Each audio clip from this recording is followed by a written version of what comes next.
En la prehistoria se realizaban agujeros al lado de los ríos. Los neandertales utilizaron objetos como conchas marinas utilizadas a modo de navajas y pinzas, manifestación de tendencia básica de los primates del aseo, no solo como método de limpieza sino también como hábito social.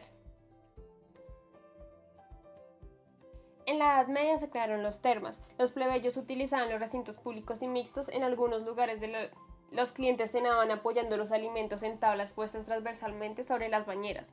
Podían acomodar a más de 8.000 personas. El resultado de estas prácticas eran consideradas sucias más no vergonzosas. En cambio, los reyes disfrutaban en su casa de rituales de lavado con agua perfumadas en bañeras de madera cubiertas con telas de lino para evitar las astillas. Sostenían que el baño frecuente era terapéutico. Sus propiedades curativas llevaron a la apertura de baños árabes, una moda inspirada en el orientalismo con elementos de diseños exóticos. Se ven dos aproximaciones de tazas de baño. Existe la costumbre de tener en las habitaciones un bacín mediante elementos portátiles. Sus materiales eran la madera y la cerámica. Este es otro modelo de concepto de baño de la época. Especie de silla en tela con abertura donde se destapaba y generaba una doble funcionalidad, como una silla y como un retrete. Las letrinas comunes. En estos momentos la iglesia cristiana reconoció la limpieza como una virtud. Estas letrinas no conectaban a ninguna alcantarilla, por lo tanto los desechos eran arrojados a huecos que estaban debajo de ellas. Las letrinas eran grandes habitaciones rectangulares cubiertas pero abiertas en el centro para la ventilación, con bancos continuos de madera o piedras con abertura en forma de cerradura. Algunas letrinas estaban decoradas con revestimientos de mármol. Gracias a la propagación de las enfermedades por el agua contaminada y a través del aire se crea el sistema de alcantarillado romano.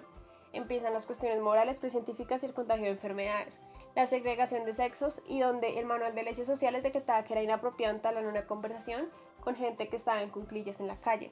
Se ve la respetabilidad cristiana, donde se crean los primeros cuartos de baños, un espacio dedicado al aseo, recargado de muebles de madera tallada que revestían cada uno de los aparatos sanitarios. En el interior de espacios ornamentados con todo lujo de detalles, como suelo de mármol, cortinas y terciopelos. Este es el concepto de inodoro más aproximado de la época moderna, cuyos materiales eran la madera, cerámica y mármol. Como consecuencia se cierra el baño público. Y este es el primer modelo de tina personal tallada en madera, donde se genera construcción de sistemas de saneamiento urbano.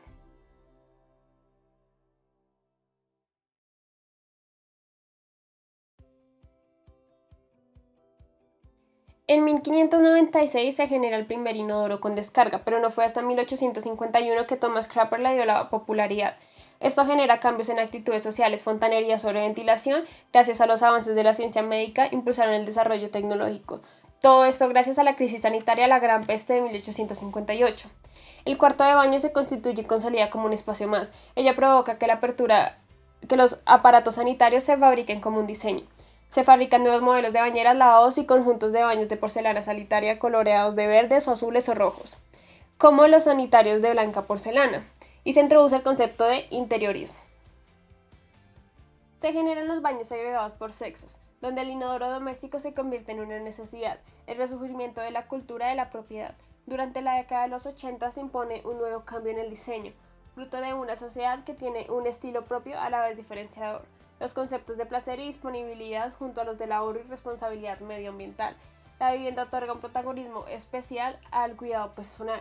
Cartuchos cerámicas con limitador de temperatura de griferías, nuevas griferías termostáticas, reducción de volumen de sistemas del inodoro, así como otros dispositivos que permiten una mejora en el consumo del agua, donde gracias a la segregación de sexo se pueden observar dos inodoros y dos lavamanos. El baño público se convierte en un servicio de acceso limitado, con disponibilidad a clientes que solo se les permite el acceso, como lo que es los centros comerciales, restaurantes o servicios públicos. Ya en la edad contemporánea se genera un nuevo término, la abyección, que es la incomodidad inducida cuando estamos en contacto con los desechos humanos, donde se evidencia que la sociedad es una construcción cultural, materia fuera de lugar que fuente del orden, donde se empieza la apertura de brechas entre el género, el racismo y la homofobia. Los arquitectos unieron los sistemas de gestión de residuos con la estética, donde los fabricantes de accesorios para baños manipulaban a las mujeres con anuncios con la finalidad de adquirir dichos productos. como atributos higiénicos como la relajación, el placer y la seducción, generando así la aparición de la ducha.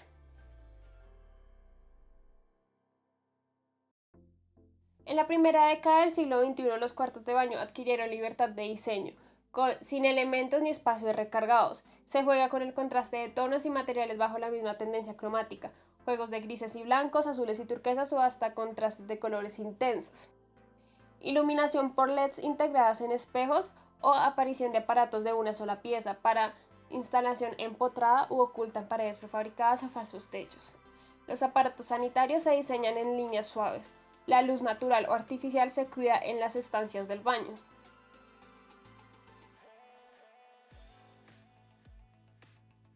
Conclusiones. A lo largo de la historia, el baño comenzó siendo un lugar de interacción y carácter social, donde las personas se reunían. Eso cambió radicalmente, convirtiéndose en un espacio íntimo y muy personal, donde el individuo y el espacio se conectan por medio de muchas interacciones para el confort y eficiencia de un espacio de necesidad básica.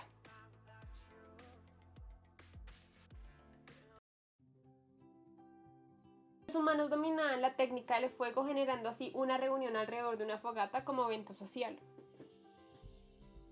Ya en la Edad Antigua, la evolución de la cocina desde su origen a lo que conocemos hoy está íntimamente relacionada con la invención del horno y desarrollado con la infraestructura acuífera necesaria para poder abastecer las casas.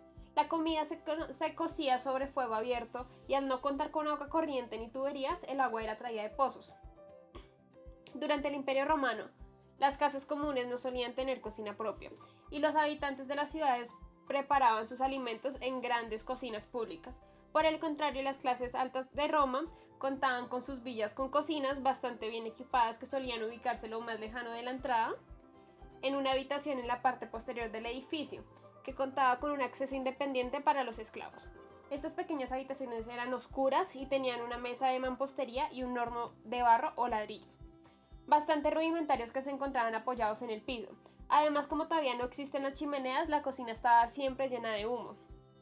Según Vitruvio, las viviendas de la antigua Grecia, comúnmente las habitaciones se agrupaban alrededor del patio central, los pórticos en tres de sus lados en muchas de estas casas. Los patios servían tanto como lugar para cocinar como espacio de adoración a los dioses para la recepción de invitados. En las viviendas de la clase alta, el patio se destinaba a lo social y a lo espiritual, exclusivamente se dejaba en el techo para poder evacuar el humo. Los griegos consolidan al cocinero como una figura importante.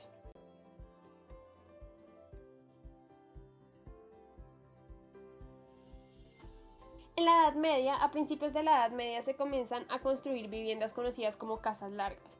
Este tipo de edificios consistía en una o dos habitaciones de una planta, que se ubicaban a ambos lados de los pequeños pasillos contra el acceso, dando como resultado una edificación larga, angosta y no demasiado alta, donde solían convivir personas y ganado. Este espacio consistía en un pequeño hogar a leña sobre el que se dejaba un agujero en el techo para poder evacuar la parte del humo. La cocina se mantuvo sin mayores cambios durante el avance de la arquitectura de la Edad Media. El fuego abierto siguió siendo uno de los métodos para cocinar, pero se ideó un sistema de circulación que evitaba que los sirvientes se mezclaran con los nobles en cualquier circunstancia. Ya en la Edad Moderna, entre la Revolución Industrial, el despertar de una cocina de lujos y exceso donde la comodidad comienza a ser un arte, todo esto gracias a los avances del hombre en el dominio del fuego y los materiales para confeccionar utensilios. Se da uno de los casos más particulares de la configuración de la cocina hacia 1917, luego de la revolución bolchevique. Se comenzaron a construir en Rusia grandes edificios comunitarios conocidos como kommunalki. Los pisos se dividían en algunos o pocos apartamentos enormes que normalmente albergaban una familia por habitación y que tenían como espacios comunes la cocina, compartiendo la necesidad de vivienda. Este tipo de cocinas los habitantes dividían la habitación de la cocina en tantas partes como familias hubiera. Cada familia tenía su sector de horno o la mitad de un horno, su alacena y sus utensilios. Este tipo de cocina estaban ubicados en el sótano. Este espacio puramente de trabajo favorecía la eficiencia, la higiene y el proceso de producción de alimentos para desarrollar su diseño. Cada cocina venía equipada de un taburete o horno a gas y varios espacios de guardado, una considerable cantidad de cajones de aluminio con etiquetas provenía en lugares organizados para guardar alimentos de uso.